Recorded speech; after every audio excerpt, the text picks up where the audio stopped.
you. Who else could it be but your man Lou? Yeah.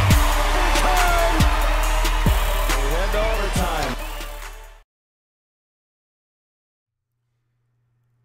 Who else could it be but me, your man, Louie T? Welcome to Sunday Night Football overtime.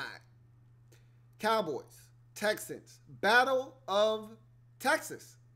Really good football game. 19-16 Texans victory in overtime.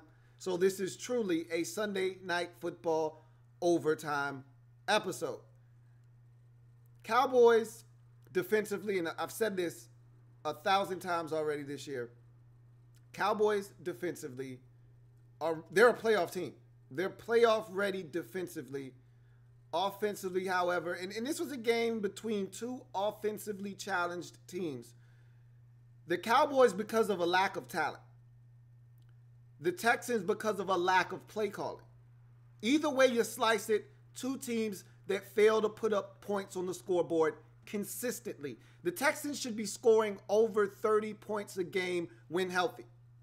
You look at their roster, you look at the talent that they have, there's no excuse for this team to be scoring less than 30 points a game with three guys at receiver that can hurt you in a multitude of ways. Of course, we saw what Nuke can do in overtime. Nuke nasty with the two spins, the run after catch, and just being a straight up baller like he always is, taking them to a victory in overtime. Kiki Cutie giving them a chance in regulation. And I told you that last week when they scored, 34, I believe it was, to beat the Colts, 37, whatever it was last week in overtime. This offense is so much better with Kiki Cutie and a healthy Will Fuller the fourth. Well, those guys were healthy today. You add in Nuke, and all of a sudden now this offense should be unstoppable in terms of the passing game. All right, no Lamar Miller, and I love Lamar Miller. It was not Miller time tonight. But Alfred Blue stepped in, and he was just fine. He wasn't black. He wasn't purple. He was blue. I'm cool with that. Thought he actually handled himself well. Caught it well out of the backfield. Got what was there. Didn't do anything special, but whatever was there, he got it.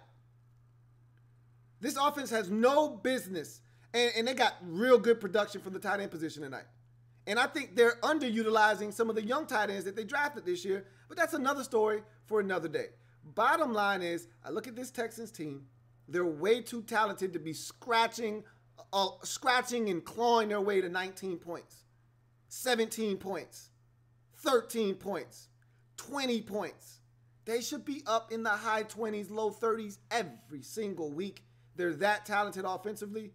But Deshaun Watson is a wild card because you don't know what the hell he's going to do. You put pressure on him, he will do stupid things with the football. We saw him throw it backwards today. Luckily, it went out of bounds.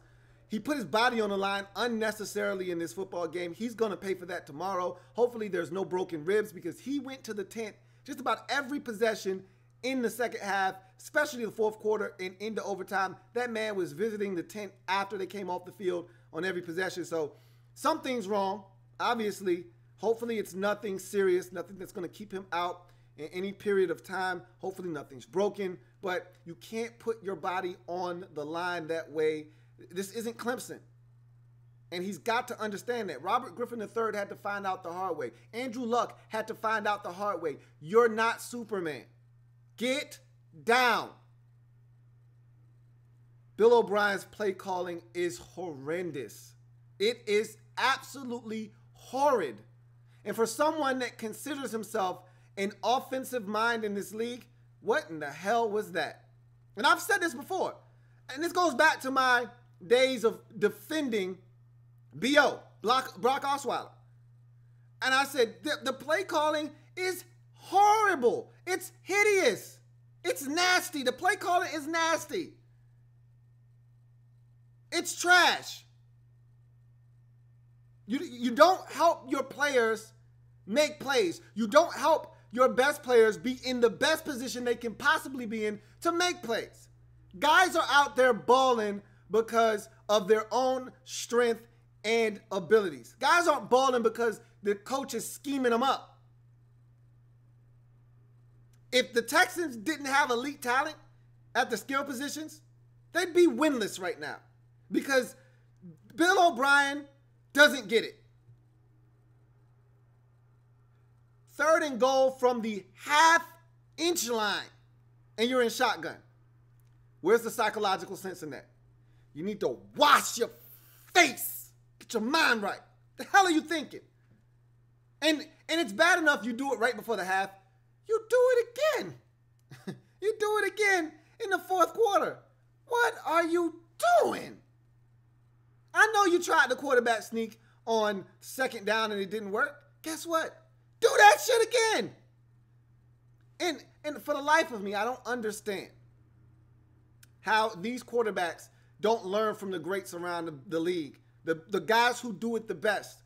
Brady, Breeze, they get down there and what are they doing? I'm leaping over the top, I'm stretching football, and then I'm pulling it back. All the football has to do, the tip of the football just has to break the plane of the goal line. Understand that. Literally, the tip of the football has to break the front of the goal, just an inch of the front of the goal line. That's it. It's a touchdown. Sneak it. You go back in the shotgun 5 yards and you throw the football? What are you doing? And then you got Nuke.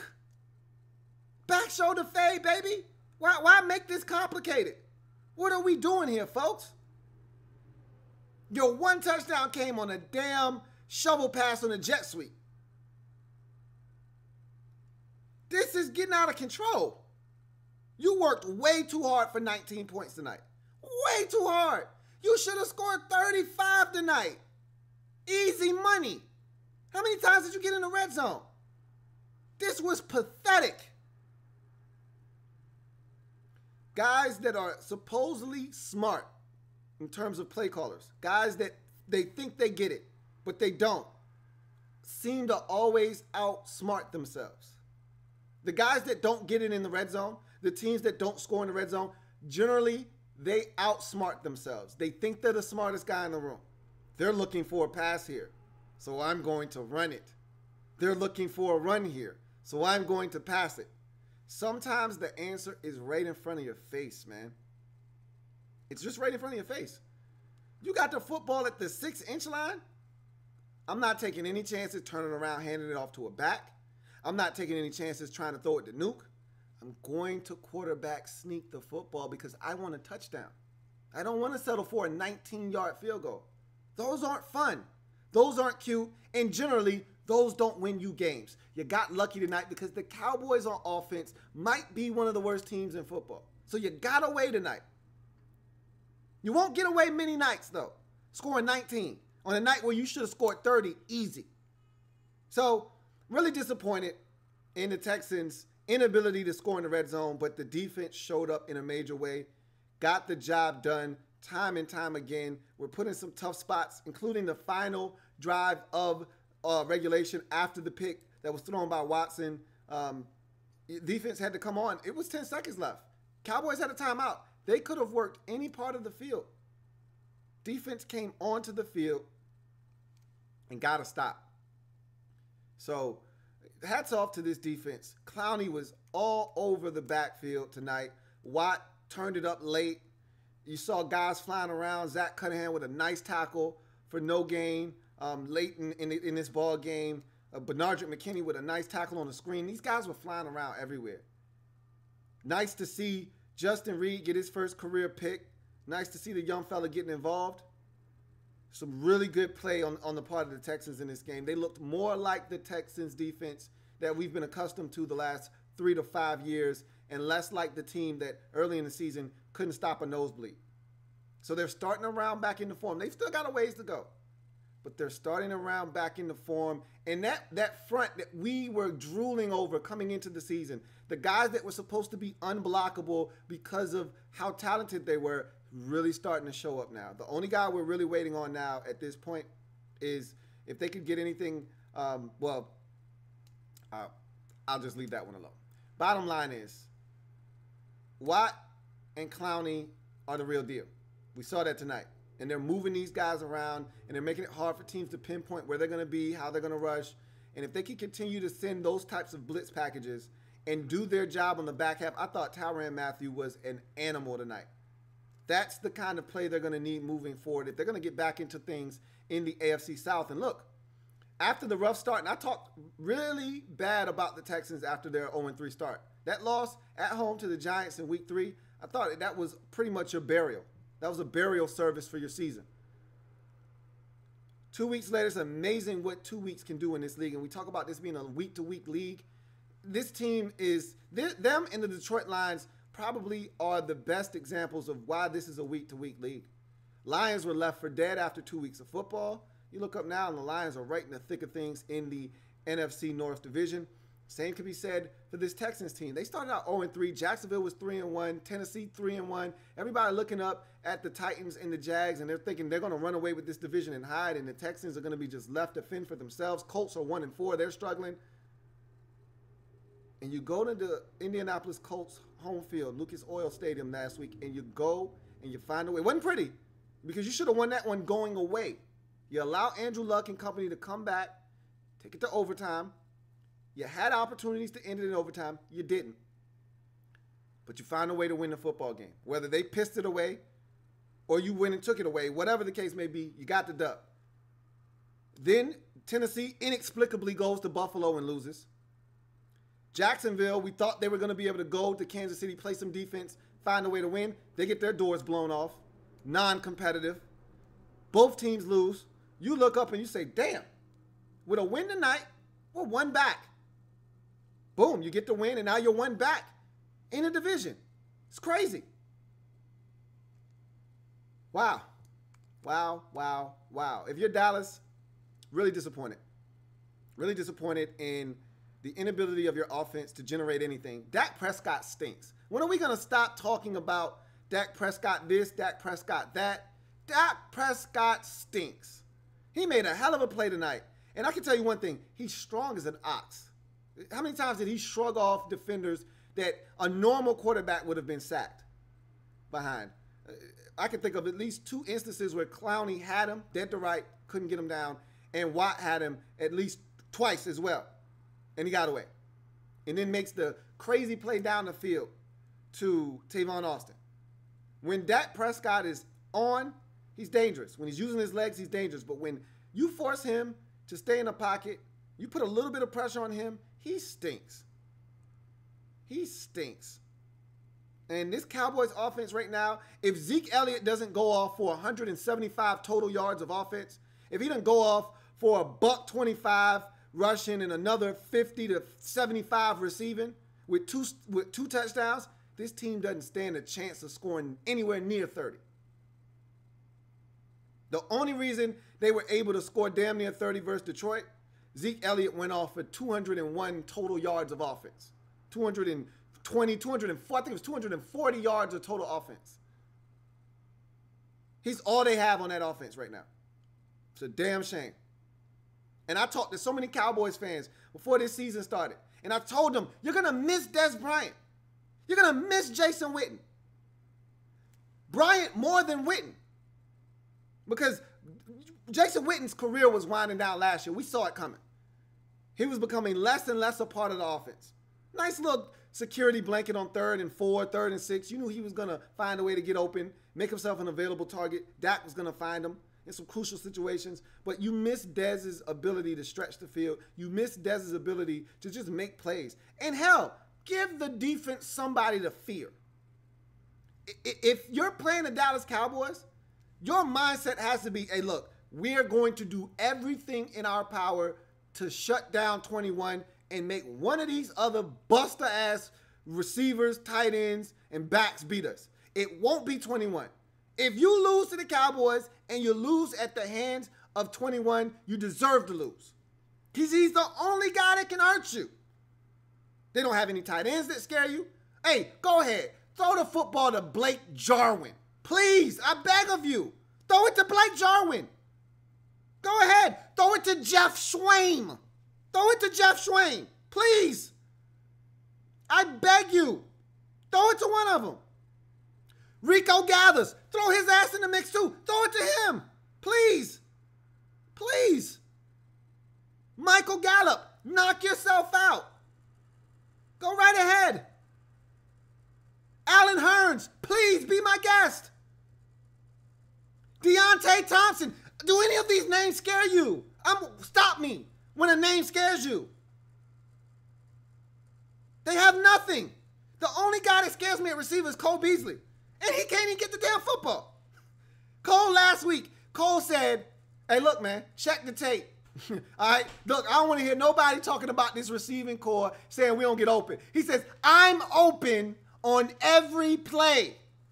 I just don't get the football. What does that say? What does that say?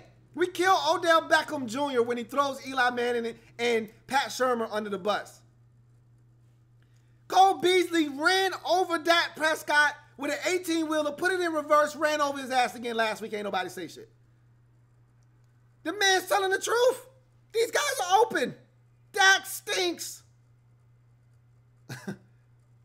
But the man's got a Greek Oikos commercial, though. He's got a yogurt commercial. Probably got a couple more commercials. He stinks. This Cowboys offense stinks. I guarantee you right now, you put Tony Romo in this offense. The Cowboys are 4-1 right now. No questions asked. With the same bums that I just told you about, you're 4-1 right now. Dak Prescott stinks. I'm going to just say it for you. He stinks. And because he stinks and you have no weapons, because, look, you could give Aaron Rodgers these same funky-ass weapons. Cowboys are 4-1 because the defense is too damn good not to be 4-1. Give Aaron Rodgers these same weapons. He's going to elevate the play of the guys around him. Because you know why? He's got a stellar defense and a hell of a back in the backfield. He's going to make the shit work. He's going to make the shit work. Give Tom Brady, give Drew Brees, give Ben Roethlisberger, give anybody that you call elite these weapons. This team will be 4-1 right now. Minimum 4-1. Minimum 4-1. You want to go to a lesser group? You want to take it down a notch? Give Matthew Stafford this defense and Ezekiel Elliott in his backfield. These guys are at least 3-2, probably 4-1 right now. Dak Prescott is a huge problem. When he's not using his legs, like he did against the Giants in week 2 on Sunday Night Football in read option situations. Did we even see read option tonight? Like, that has to be a part of the offense because you don't have Dak as a running threat. He doesn't scare the opposition. He refuses to take shots down the field. It was crazy. I was talking to my dad, huge Cowboys fan. After week one's loss to Carolina when you scored 8 points. And I said, man, y'all have got to stretch the field. You have nobody that can stretch the field except Tavon Austin. What do they come out and do the first possession? Throw a bomb to Tavon Austin, score a touchdown, they end up winning the game 20-13. They have to take shots down the field, but they refuse to do so. I don't know if they're not scheming it up. I don't know if Dak Prescott's turning down opportunities to take shots down the field, but I do know this. He's not seeing it fast enough. He's not reading it fast enough. Guys are getting open. He's not getting it to him. If Ezekiel Elliott doesn't go off, they don't stand a chance of scoring 20. That's a fact. That's a fact. In a day and age, this year, scoring is up in the league. Scoring is up. Everybody's scoring 30. It's the new rage in the league. Everybody's doing it. You remember that? Everybody's doing it. Hey, why don't you try it too, Dallas? Dallas hasn't scored 30 all season long. And I don't know when that's going to happen unless they force turnovers, unless they get something on special teams from Tavon Austin. I don't know when 30's coming for them. Unless Zeke goes off for a 3-4 touchdown night, I don't know when 30's coming for those boys. Because their offense is trash. And it's a shame because this defense is playoff ready. This defense is playoff ready. This is a number 2 seed defense right here in the NFC playoffs. Right here, ready to go to somebody's house and wreck some shit. You listen to my podcast. I told you that Byron Jones is balling. Yeah, Nuke had some plays on him tonight. Nuke has plays on everybody. Byron Jones is balling out there. Jeff Heath is physical. The linebackers are running all over the field making plays. And we know they got one of the most dangerous defensive lines in all of football. The defense is ready right now. Unfortunately for the Cowboys, the offense is not. And until you figure out, and you deserve this. You put yourself in this position. You deserve what you're getting right now because you, for some strange reason, and I can't explain why, thought it was okay to not supplement Dak Prescott with weapons. You treated Dak Prescott like he was Tom Brady or Aaron Rodgers or one of these quarterbacks that you could just say, hey, man, take some of this stuff. All right, we got some ancillary pieces over here. We're going to throw you some odd pieces and oddball guys. Find a way to get it done. You're good enough. You can lead us. You got Zeke in the backfield. Make it work. No, you can't do that with Dak Prescott. No. Because if I'm a team playing the Cowboys, I'm going to do exactly what the Texans did tonight. I'm going to do exactly what Carolina did in week 1. I'm going to stop Zeke Elliott. I'm not going to allow him to run for $140 like Seattle did. I'm not going to allow him to run for $170 like Detroit did. I'm not going to allow it to happen. I'm going to shut him down.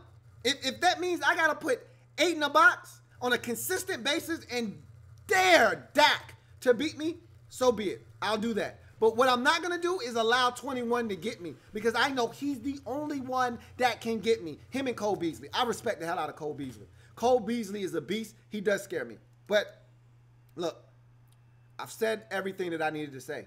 And this game here was a microcosm of the season for both teams.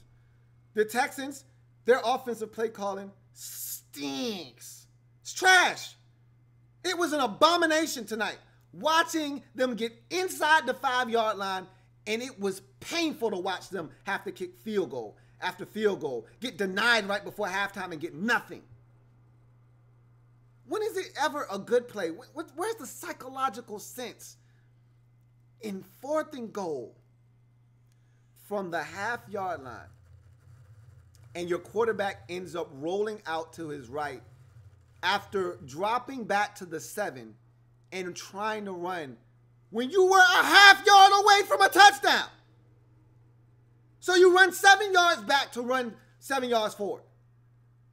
Okay. So that's an interesting decision right there.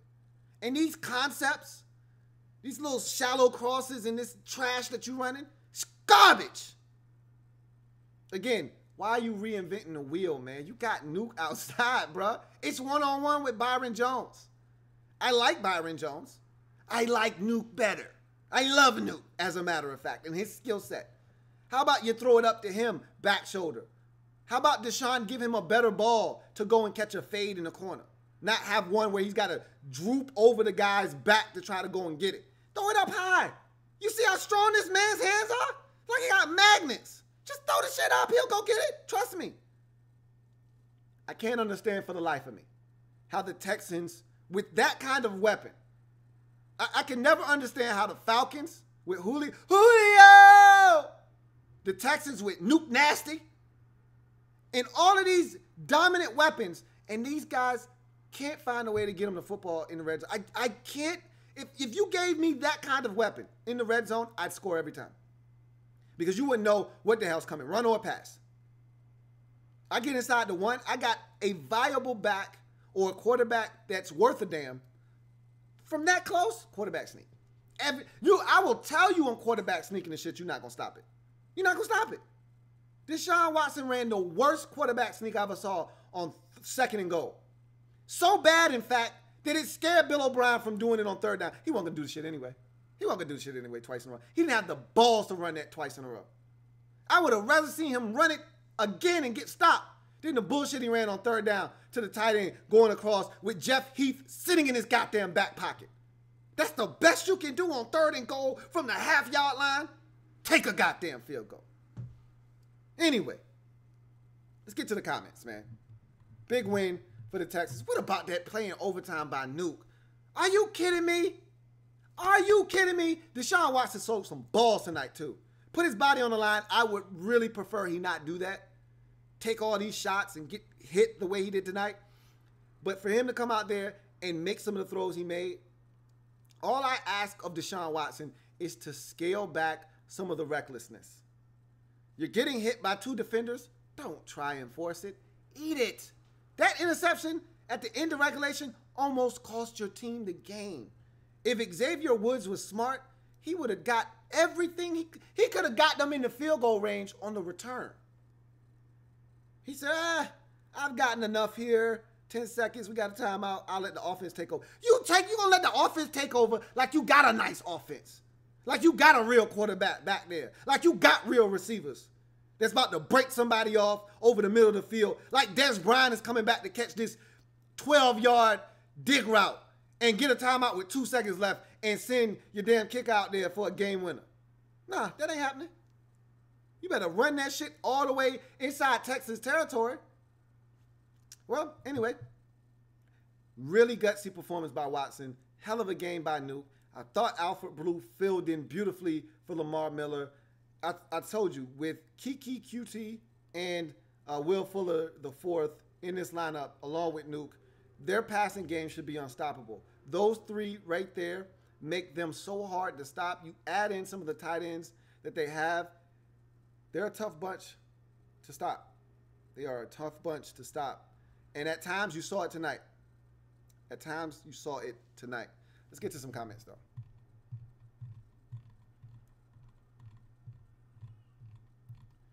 All right. Vincent Cole says, wow, DeAndre Hopkins literally put the whole team on his back. I mean, Byron Jones really tried his best to cover him. Unbelievable. Byron Jones did a hell of a job tonight. I can't tell you how many times I've seen this in Nuke's career where a defender is draped all over. It doesn't matter. It doesn't matter. He plays the most physical brand of football I think I've ever seen at receiver. The man plays receiver like an offensive lineman. He's pushing dudes around, tossing them around like yesterday's trash. I mean, half the time it's offensive pass interference, and I love it. Because if you can get away with it, get away with it. All right? As we've seen in our justice system, it's not murder if you can get away with it. Well, then get away with that shit. They're going to allow you to. There was one play in the end zone. Now, ended up being incomplete. This man ran up to the defender, stiff-armed him in his face, and came back and was open, and Deshaun Watson just threw it too damn high. It would have been a touchdown. That's Nuke for you, though. I saw this man against Cincinnati on a Thursday night in Deshaun Watson's first career win as starter. Y'all remember that on his birthday on Thursday night. I think it was week 2 last year. I watched this man hip toss a cornerback and come back and catch a football. The dude is a monster out there, man. And there were so many times with Byron Jones, you couldn't have played it any better. In Nuke's that catch on 3rd down and overtime, what is Byron Jones supposed to do? What is he supposed to do?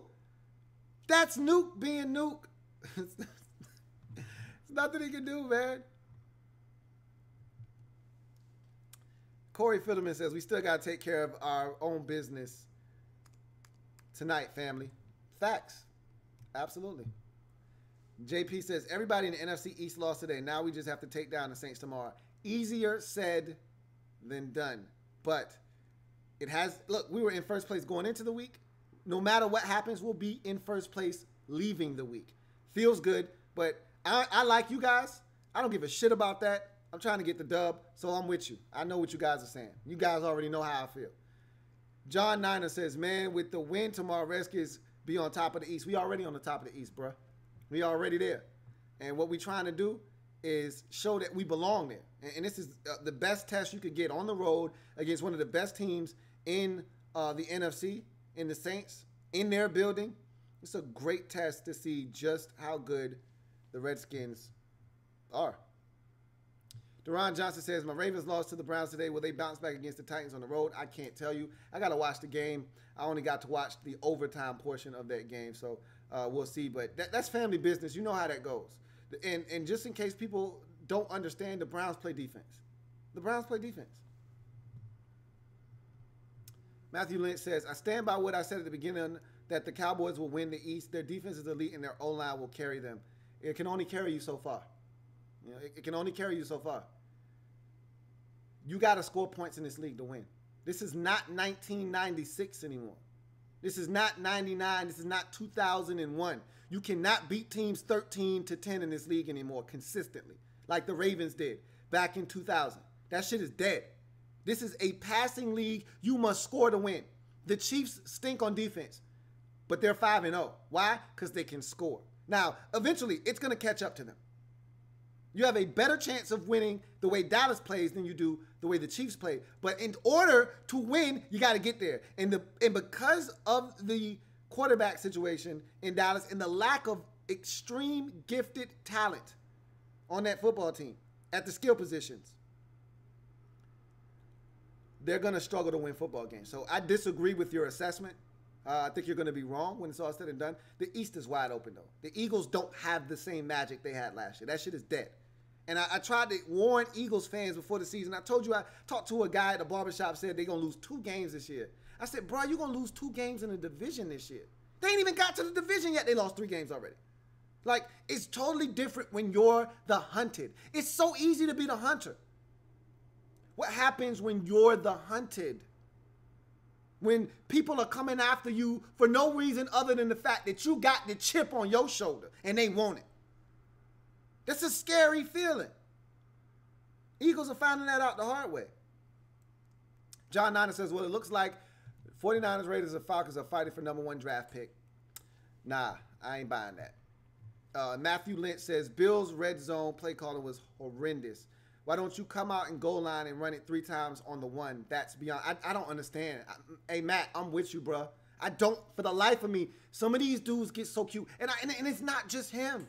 You watch football, as much football as I watch on a weekly basis. And I watch every single game, every snap of every game. And I can't tell you how many times coaches try to outsmart the opposition by doing something as stupid as going to shotgun from the 1. Why? Why? I don't understand it. You know, some players will make you right. The Chiefs have done this year, where they at the 1-yard line and they give it to Tyreek Hill on a jet sweep pitch, or they get in a shotgun and next thing you know, Travis Kelce is coming across the formation and they give him a shovel pass and he gets it. They get away. You know what? Their players make them right. When you're good enough, your players will make you right. Look, if I've got Kareem Hunt in my backfield, guess what I'm going to do? Turn around, hand the ball off, and say, hey, Kareem, get me 1 yard. Alfred Blue was running physically tonight. Give him the football. Deshaun Watts, you're 6 inches away from the goal line. Quarterback sneak over the top. Bow. Got him. Touchdown. I don't understand. I'd rather have my quarterback do that than drop back out of shotgun, roll out to his right, and then take off for the goal line and get his ass plastered at the 2. I just lost 2 yards. And my quarterback just took a physical shot. For what? To turn the ball over on downs and go to halftime? It's a psychological sense in that, player. You need to wash your face. Get your goddamn mind right. I totally agree with you. I don't understand. I don't understand. J. Cam says, do you still think that the Falcons and Eagles are elite teams? Elite is such a big term. No, they're not elite. There aren't many elite teams in this league right now. I still think that on any given Sunday, the Falcons are good enough offensively to beat anybody in this league. Defensively, they're one of the worst teams because of the injuries. The Falcons are one of the worst teams on defense in this league. I watched them today give up 41 to the Steelers, who last week couldn't bust a grape versus the Baltimore Ravens at home. I watched James Conner run through the Falcons defense like a hot butter knife through butter. They stink on defense. So no, there's nothing elite about the Falcons except their offense when they've got it going. As far as the Eagles are concerned, I'm not giving up on the Eagles yet. They still play good defense. But the offense isn't what it was last year. And for that matter, that whole morale on that team is not where it was last year. There was a belief last year in what Wentz was doing and what Doug Peterson was doing. And every week it swelled and it grew and it got bigger and it got bigger and it got bigger. And they became more confident and more confident and more confident. This is a team that's lacking confidence right now. They're not the same team. But the talent suggests that you can't bury the Eagles after 5 weeks of football. So I'm not going to do that. Carson Wentz is still Carson Wentz. That defense on any given Sunday can turn it up and turn the faucet off. So the Eagles are still a dangerous team, but elite would not be a word I would use with either one of those teams. J-Cam, man, hey, you're going to need more than just a good week to be where you want to be. You're going to have to string those together consistently. I got Munson says, love seeing a defensive battle. Too many shootouts so far this season. Screw the Cowgirls, though. HTTR. I hear you, bro. In a week where we got a 13-12 win for the Bills, a 12-9 win for the Browns, and a 19-16 win for the Houston Texans over the Cowboys in overtime, I'd say it was a good week for defense. In a season that has been taken over by offense, I'd say it was a pretty damn good week for defense, if I may say so myself. But that being said, still had a bunch of teams score up over 30. We still had a team hit 40. So it still is a league that you got to score points to win. Mazer_12 says, O'Brien left about 21 to 35 points out there, but that's just something us Texas fans have dealt with for the past 3 years, so it's frustrating. I know where you're coming from, bro. I've been talking about this with Bill O'Brien for the last 3 years. Easy, the last 3 years. This goes all the way back to the Brock Osweiler days. Like, nothing has changed. And everybody used to blame B.O., and yeah, he stunk. Like, I wasn't dismissing the fact that Brock Osweiler was garbage. He was straight trash. But the play calling made it even worse. It didn't help the man. It didn't help the man at all. So, if you're a Texas fan, you've been seeing this, and it's just so frustrating. Because you look at your talent, you know you're supposed to be scoring 30 a week. You know you're supposed to be up around 30 every game. JP says, Denver got their asses handed to them by the Jets today. I'm hearing calls for Case Keenum to be benched for Chad Kelly and for Vance to be fired. Vance is going to get fired, man. I mean, he barely hung on to his job last year. I saw this coming a mile away early in the season when Case was throwing all these picks and they were barely winning games in the fourth quarter. I said, man, this shit is not going to last. You can't live the way they were living and expect to continue to win. It was going to catch up with them eventually, and if the defense ever showed a sign of weakness, and we're starting to see that now, they were going to be in a lot of trouble, and those boys are in a lot of trouble.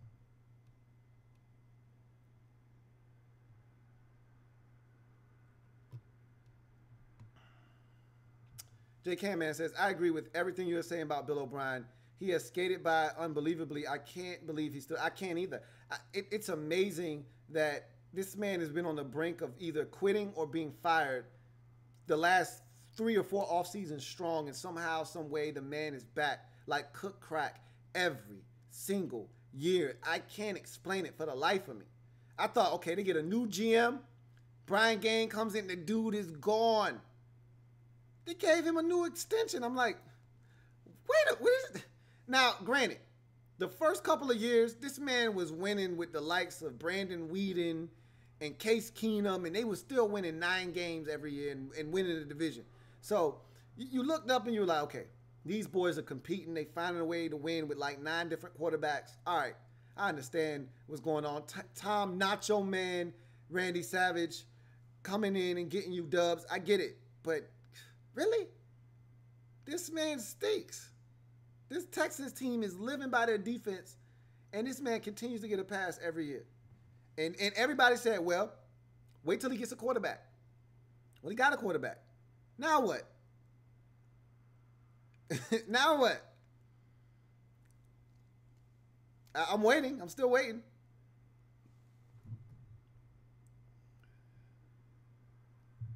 Mazer_12 says, Texans went 1 for 5 in the red zone in terms of touchdowns.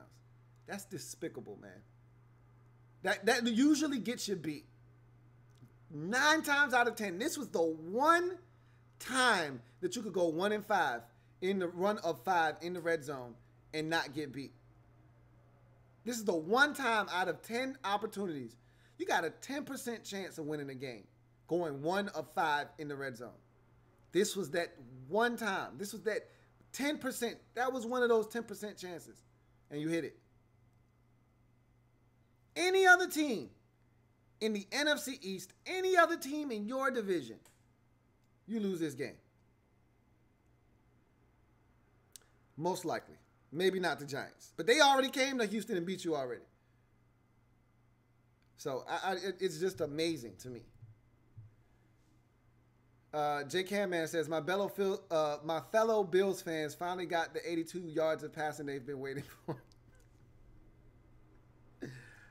Hey, chill, man. Oh,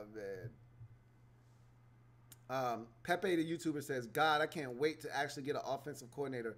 Bob, gotta go. I've been saying it for a couple of years, man. And generally, when you're the head coach and the offensive play caller and you're not getting it done, normally management comes down and says, all right, bro, you got two options. Either you relinquish play calling duties to somebody else or you got to go. That's usually what happens as a precursor to somebody getting fired. They start giving you ultimatums. Hey, you either got to do A or you got to go. He hasn't gotten to that point yet. He's still getting the opportunity to call plays. It's really disappointing. It really is at this point.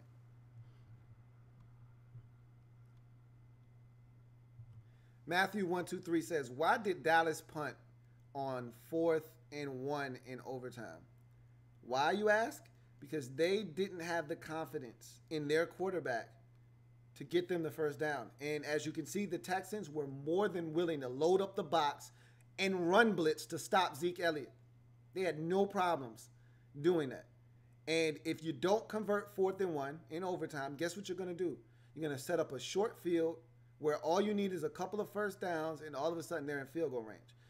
Their thought process, and I don't blame them for this, was, hey, punt the football. Let's pin them at the 3-yard line.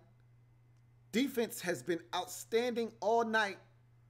They go 3 and out. They punt it back to us. Tavon Austin fields it at midfield, runs it into Texans territory at the 41-yard line, 1st and 10 at the Texas 41-yard line.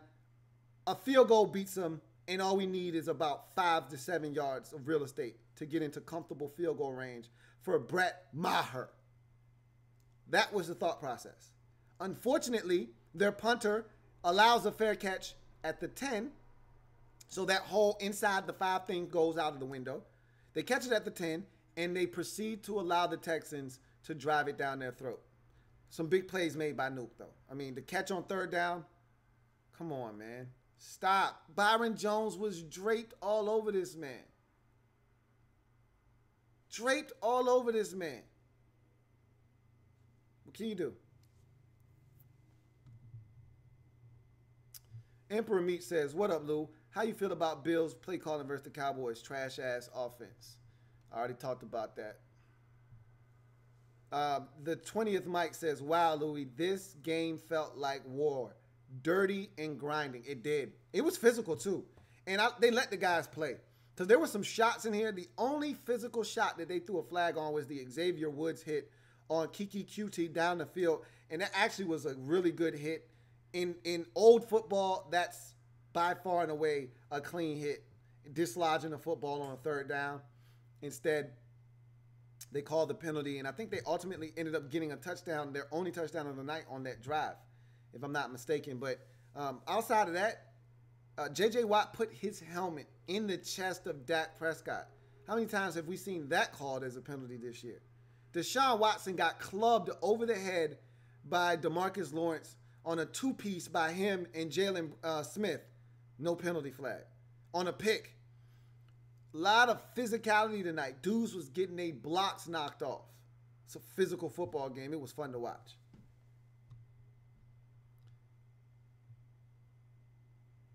J. Camman says, the Bills will be able to handle Watt and Clowney. Somehow. Nope. This is the same thing you did 3 weeks ago when you beat the Vikings, and then you asked me the next, do you think we can beat the Packers? And I was like, I don't think so. And then you didn't score any points the next week. Take it 1 week at a time. Enjoy the win tonight. You just beat a 3-1 team. Enjoy that. John Perez says, Cowboys defense is straight up garbage can juice. Tyler Rodriguez says, I don't understand why the Cowboys don't think you have a game-changer player. Look what Hopkins did to us. Basically what he's saying is you need that kind of guy. A guy that can take over the game. Des Bryant was that for them. No, Dez wasn't the same guy he was when he first came into the league.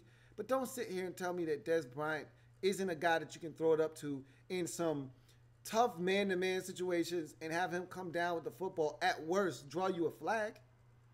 Like, yeah, he could be volatile at times when he's not getting the football and be disgruntled. And maybe you wanted this to become Dak's team. And you didn't want anybody questioning this guy. I understand those things. Sometimes you have to do that.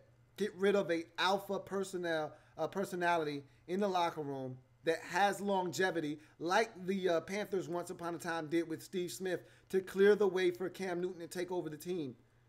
I understand that concept and that thought process. It does exist. You do want guys to be able to take over a locker room and have your voice be the one that reigns supreme over the rest of the players. But at what expense? You got to have talent to win in this league, especially if your quarterback's a game manager. That's what Dak Prescott is, a game manager. At times, a damn good one, but he's a game manager. When you have game managers, you better damn well have some playmakers around him. You got Zeke Elliott and Cole Beasley. It's not enough. You need an out wide guy. It's nice to have a slot winner, and that's what Cole Beasley is. It's nice to have arguably one of the top 3 backs in the league. That's what Zeke Elliott is. You need somebody out wide that scares the defense. Currently, you don't have that guy. Vincent Cole says, hey, Luke, can you rank these tall receivers for me? Nuke, Thomas, Evans, Julio, AJ. All right. I would take, for my money, I think I would take Julio first. I think I would take Nuke second. I would take Mike Evans third, Michael Thomas fourth, and then Alshon Jeffrey last. That's subject to change, though. But for me, Julio is still a monster. I can't for the life of me understand how this man doesn't have a touchdown grab to his name. Like, that shit is still that's mind-boggling. It's baffling. But Julio, no one on that list has the type of speed he has. The rare combination of size, speed, and athleticism, no one else possesses that on that list. So I would go with Julio first. Nuke would be second for me because of all the guys on the list, he's the one that you can just throw it up to. None of those guys have the ability that he has. Some of them can go up and get the ball, but Nuke's at a different level. You know, just throw it up. He'll make something happen. He might have the strongest hands of everyone in that group as well.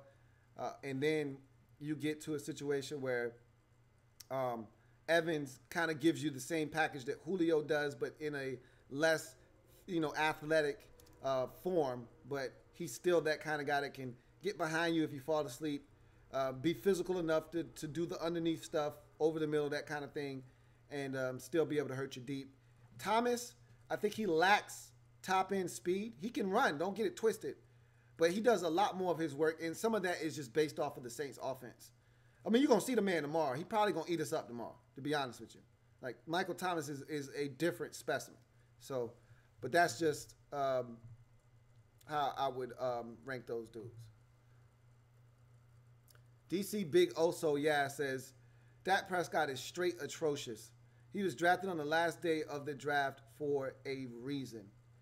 SoFlo Sports says, who's worse than Bill O'Brien or Adam Gase in terms of play calling? I would go with Bill O'Brien. Adam Gase isn't too far behind. Another one of these guys that thinks he's the smartest guy in the room, but doesn't do enough to put his players in great positions. But I can say this, Adam Gase has gotten more out of less than Bill O'Brien has. Adam Gase, early in the season, again, I don't give a damn who the competition is. He was making the likes of, Jakeem Grant, making him a household name. Kenny Stills has been eaten since coming over to Miami. He gets a lot out of his guys. They got a free agent acquisition from Kansas City at the receiver position. He's been playing well for them. He takes some of the parts that are less desirable and gets the most out of them. So I don't always love his play calling though, and honestly speaking, I don't necessarily love Ryan Tannehill. So Adam Gase, I saw Adam Gase clean up Jay Cutler before. Like I've never seen Bill O'Brien clean up anything. I've never seen him clean a dude up and make him look serviceable and presentable. It's like that guy that looks a mess, hasn't shaved, doesn't have clean clothes on, and you're like, hey, look, bro, we got a major presentation coming up. I'm going to need you to go home, take a bath, put on your Sunday's best, shave, and come back a different man. I've seen Adam Gase do that to some dudes, most notably Jay Cutler. I've never seen Bill O'Brien. Bill O'Brien is stumbling in, smells like alcohol, 6 o'clock shadow, and his clothes, he's got a meatball stain on his shirt. His pants look dingy, wrinkled. I can't do anything with that.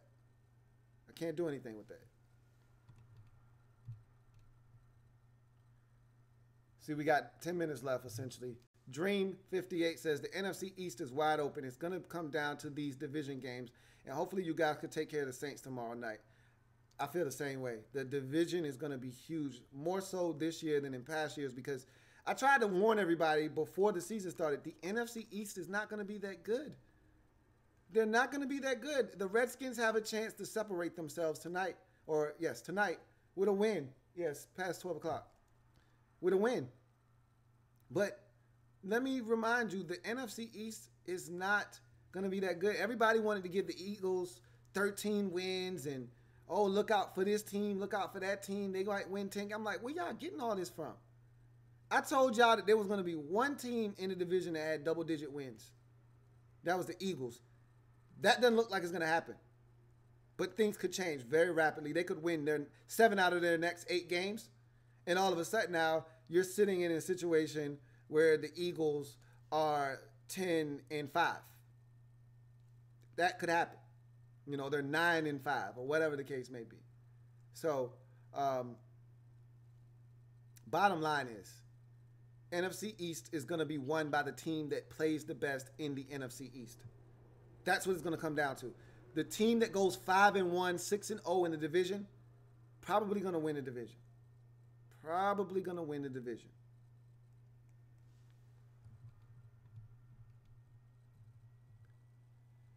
JP says, which team do you think fires their coach first? A lot of football left. Hard to say. Tampa Bay's got a volatile situation. Denver's got a volatile situation. You just got to see what happens around the league. Things could change so rapidly for some teams. I mean, just 2 weeks ago, were we talking about Vance Joseph potentially being on the hot seat? No. So things change very rapidly in this league. 1 week you're up, the next week you're down. It's hard to say, but right now those two teams in their poor play stick out like a sore thumb. And even more so for Vance Joseph because he was so close to getting fired last year. And with the moves made in the offseason, the thought process was like, look, we want to win now. And going on the road and getting your doors blown off by the Jets, not exactly a ringing endorsement for the job that Vance Joseph is doing out in Denver. And the move to go back to Jameis Winston so quickly reeks of desperation in Tampa. So Dirk Cutter is another guy that I look at and say, your time could be nearing very soon. The end is nearing for you. With that kind of desperation, I could see something happening there. Shit's gotten off to a really bad start in New York for Pat Shurmur, but he's not going anywhere.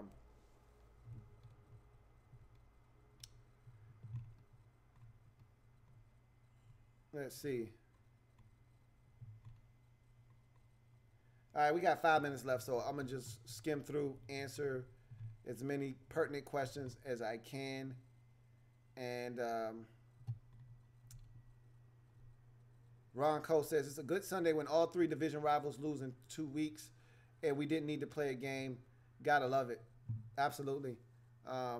Mazer _12 says, so the Cowboys wide receivers only had 5 receptions in the entire game. Wow. I mean, that speaks to the lack of difference makers, but that also speaks to Dak Prescott's inability to get guys the football. You can't tell me that some of those guys weren't open throughout the course of the game. So, DC Big Oso, yeah, says Deion Sanders just said the NFC East is the Redskins division to lose. I hear you talking, but bruh, we so far away from that. Like, I can't even wrap my brain around that. Redskins got so far to go before we can start making them kind of declarations. Yeah, the rest of the division doesn't look all that great. That doesn't mean the Redskins, it's all of a sudden the Redskins division to lose. We go out, we beat New Orleans, then we might be able to have that discussion. And it's still very early in the season.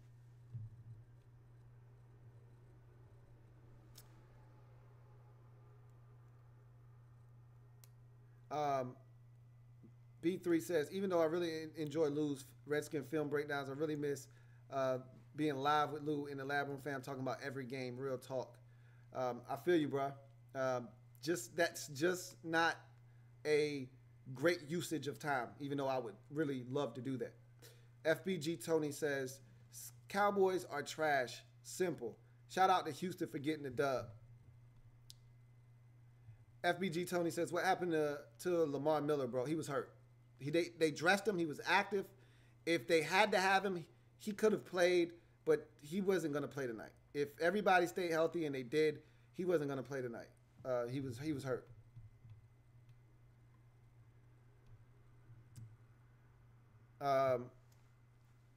Let's see. Angry Birds of Chaos says, I'm leaving the game right now. It's way too crowded here in Houston. I'm happy we won, but we should have blown Dallas out tonight. Our red zone offense is horrible. Touche. Well said. SoFlo Sports says, Fuller the fifth, Lou, the fifth. Is it the fifth? I got to stop calling this man the fourth. I've been calling this man the fourth for the longest. I apologize, Will, if you really the fifth. I think you might be right. I could have sworn there was a one behind that five, but I think you might be right. It's probably the fifth. I appreciate you correcting me there. Let's see. Reby says, if we don't tighten up, your Redskins are going to run away with the East. Cowboys and Giants aren't a concern to me. My Eagles aren't playing well, and I'm glad I'm so busy I can't watch. Reby, that is not a good way to handle your team struggling by not watching. You still got to watch. You got to be there for the good times and the bad times. Even if you're busy, you got to DVR the game and come back and check it out just to see what's going on so you know what's going on. Just for your own mental assessment so you know, all right, this is what we got to clean up in order for us to get better. I feel the same way that you do. I look at the Eagles as the main team to threaten to win this division. I still look at the Eagles as this is their division until somebody takes it from them. I think we're the team that can take it from them just because looking at the Cowboys, even though they're defensively good enough, offensively, I don't see it happening. The Giants, they're just a mess. They got drama in the locker room. Their coaching staff, it's a mess. So, yeah, I feel like we're the team that could push the Eagles and potentially take it from them if they're not careful. Birdman Baby says, you think the Packers need to fire McCarthy? I am not a fan of Mike McCarthy. Haven't been for quite some time. And I think he's getting to the point, too, where he's starting to overstay his welcome in Green Bay. He's another guy that, remember, he was on the hot seat a couple years ago. And then, they were able to win and battle back. Remember, McCarthy had to give up his play calling duties. And I told you that's usually a precursor to getting fired. Hey, we give you that ultimatum. Hey, either you give it up or you got to go. He gave it up. Then he came back and said, all right, see, that shit didn't work. Let me get my shit back. And then he was able to right the ship, and they were able to win. And that was all on the strength of Aaron Rodgers getting hot and slicing through the NFC playoffs and got them all the way to the NFC championship game. And that one trip to the championship game, even though they got their doors blown off by the Falcons, that bought Mike McCarthy another 2 or 3 years. But he's running out of rope in Green Bay for sure. Doesn't help, though, when your kicker misses 5 kicks, 4 field goals, and an extra point, and you lose the game by 8. And that's 13 points right there. Doesn't help. So.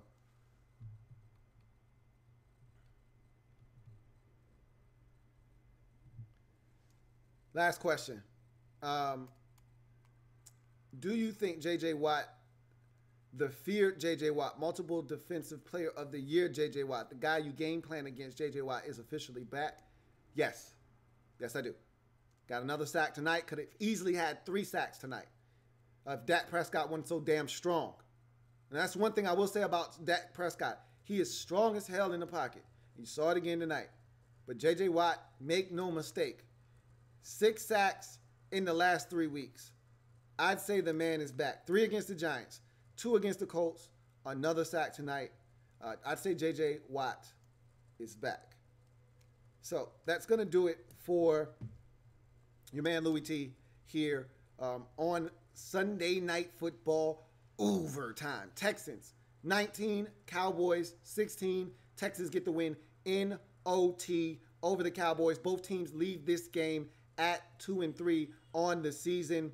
Really looking forward to seeing if the Texans can get back to the top of the division after starting 0-3. They've run off 2 straight.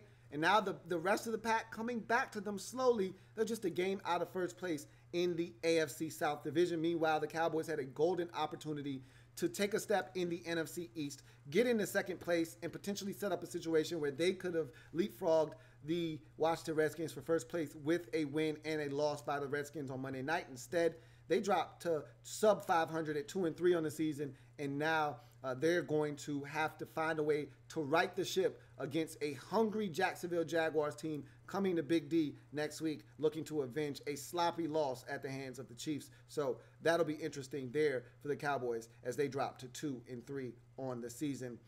I'm your man, Louie T. Remember, if you haven't already had a chance to do so, like the video, subscribe to the Louie T Network. Make sure you share this video. Make sure you check out the podcast, Louie T Network Podcast, the best episode I ever did or I've ever done. Out last week, the 23rd episode. Check it out. More heat coming your way. Big game tomorrow night. Redskins, Saints, Superdome. First place, 2 first place teams.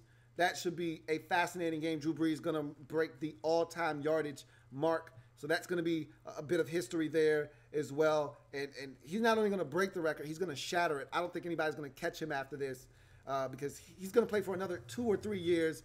So he's going to break that record and break it big time. So that's going to be something to see as well. That's going to be a fun game. No matter the outcome, obviously, I'll be here regardless whether the Redskins win, they lose, they get blown out, it's close, whatever happens, your man Louie T will be here when it's all said and done. Remember, we're changing the game 1 live feed at a time. I will see you guys next time. Again, if you're watching this, like the video. It's 84 y'all watching right now, and I got 20 likes. I don't understand how you haven't hit the like button yet. Hit the like button. I'm your man, Louie T, signing off. I'll see you guys next time. Have a good one. Louie T Network.